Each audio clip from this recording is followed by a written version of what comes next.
Hi friends, this is Pankaj Srivastava from the desk of Winning Ways Training Consultancy.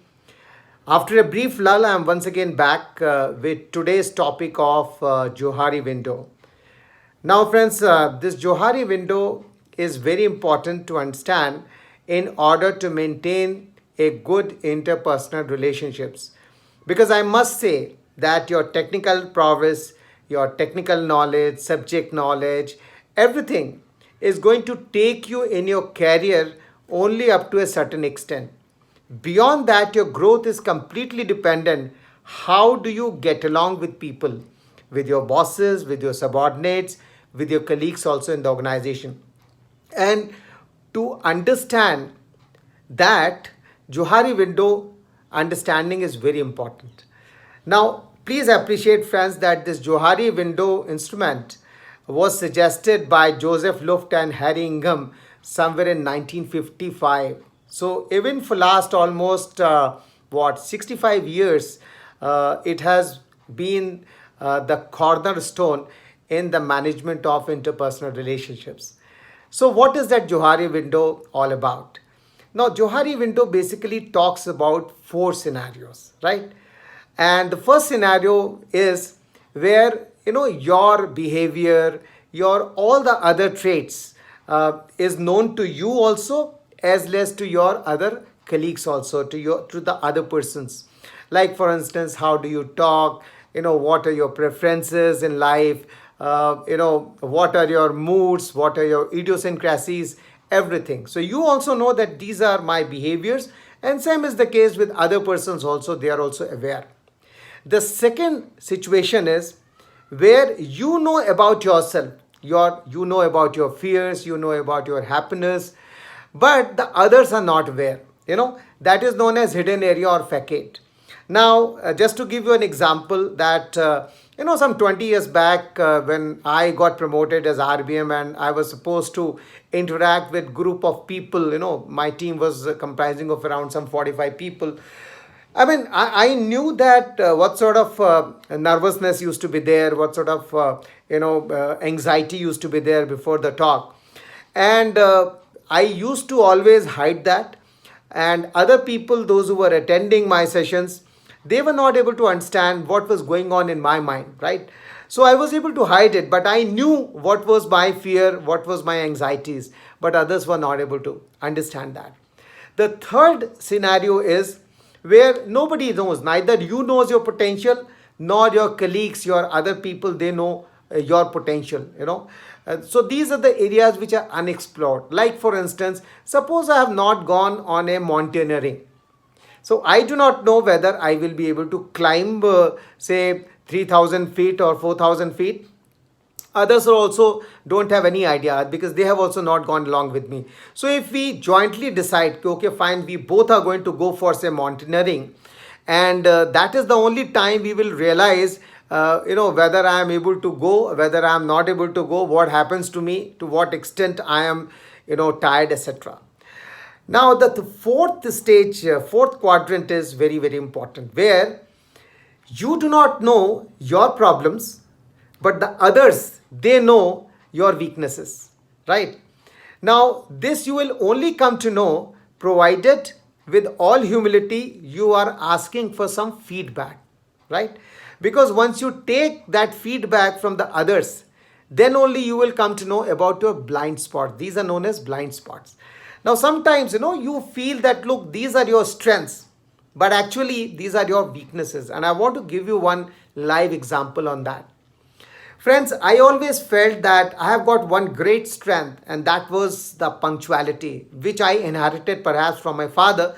Because my father, late father, who was an advocate, he was such person that if he has given some client 9 o'clock time, and if the client has come at 9:10, he used to turn him off. Though the client was one such person who was to give money to my father, but still, he used to feel so upset that I have given him 9 o'clock and he has not come, so I used to turn him off. Now, somewhere, because I, grew looking at him, I also developed that habit. So if I am conducting some meeting, once I became area manager, if suppose somebody has come late, I mean, that frustration used to be quite evident on my face. And this incident I want to share with you, which completely changed me. And this incident dates back to somewhere in 92 when I was the area manager at Indore. And most of my team members, they were pretty senior. I mean, they were almost 10 to 15 years elder to me. And in one of the meeting which was conducting, we used to have monthly meetings there. Three persons, they came very late. I mean, my meeting was to start at 9 o'clock and they came around some, I think, 10:45 or 11 o'clock. And when they came, I was furious. And though they were almost 10, 15 years elder to me, but I was furious and I, said so many things to them that this is not on, etc., etc. Ultimately, one of the person, he said that fine, but do you want me now to attend the meeting or not? And since they had come, I said, okay, fine, you come in the meeting, you attend the meeting. Now, one of the person, he said that Pankaj, your this firing is justified, but I wish you should have asked us the reason. I said, what was the reason? He said, you didn't ask me, so there's no point in now telling because you have already blasted all three of us. I felt bad. I said, what was the reason? What could have been the reason that they have come late? So during lunchtime, I asked that what was the reason. He said, no, we will not tell because you didn't ask us. I was curious then. So when the meeting got over, again I asked, they didn't tell me. When they went back in their hotel, because this meeting was for 2 days and these were all outstation people, I just went to their hotel. And I said sorry. I profusely said sorry. I said, look, still I'm curious to know what was the reason. Now, with lot of request, they said that, look, what had happened, we had boozed yesterday night and we had taken something. And in the morning, 2 persons out of 3, they had vomited and 1 person even vomited some blood. And the third person took both of them to a doctor, to a gastroenterologist. And, the clinic used to open around 9:30. And when the gastroenterologist came, he attended both these people, gave them some medicines, etc., some proton pump inhibitors, and told them to take rest. But still, since they wanted to come and attend the meeting, they came and attended the meeting.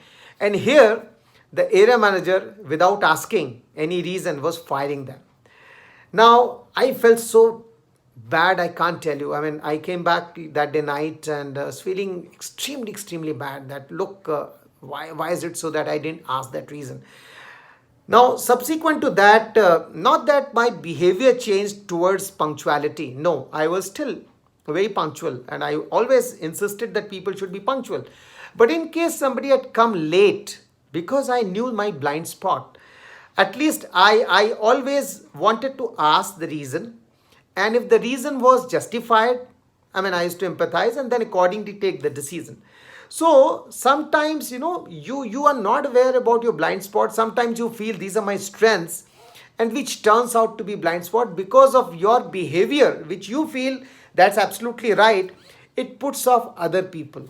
And that becomes a big impediment in having good interpersonal relationships, right? So, therefore, everybody must take 360-degree feedback, anonymous feedback from your colleagues, from your people, and that will help you actually. And whatever feedback is there, never try to defend that feedback. First cardinal principle of feedback is that when somebody is giving you feedback, accept it with all humility, with folded hands.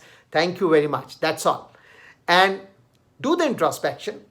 If suppose somebody has said anything, and maybe, that's another perspective with which they are telling you, which you might not have thought about it, and act on that. And this way you will be able to have good congenial working atmosphere. And, when the working atmosphere is good, trust me, most of the things will be done very amicably. So with this, I sign off. Thank you very much for going through this video. Wait for my next video. Till then, take good care of yourself. Bye-bye.